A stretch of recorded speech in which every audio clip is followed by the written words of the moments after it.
నెగిటివ్గా చెప్పుద్దా? అధికారులు వాళ్ళే ఉంటారు కదా లోకల్గా, చీఫ్ సెక్రటరీ కానీ వీళ్ళు ఏమని చెప్తారు?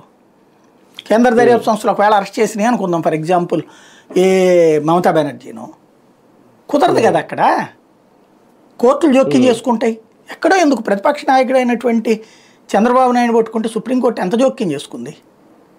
చివరికి అనారోగ్య కారణం అని చెప్పగానే ముందు ఇచ్చి పడేశారు లేదా బెయిలు ఇమ్మీడియట్గా. అది అంత ఉంటుంది, న్యాయ వ్యవస్థ ఉంటుంది అక్కడ. ప్లస్ దర్యాప్తు సంస్థలు కూడా అడ్డదిడ్డంగా చేయలేవు.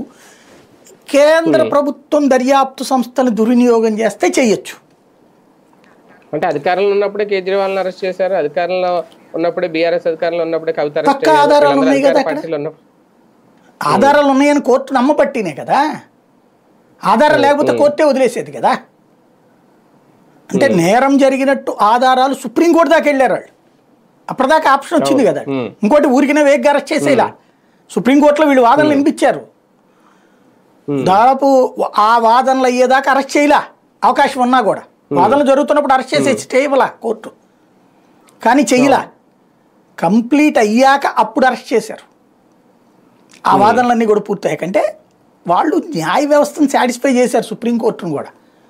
ప్రాథమిక ఆధారాలు కాదు అక్కడ, మాధ్యమిక ఆధారాలే ఉన్నాయి. పాలసీ వైఫల్యం కాదు, పాలసీని స్వార్థానికి వాడారు.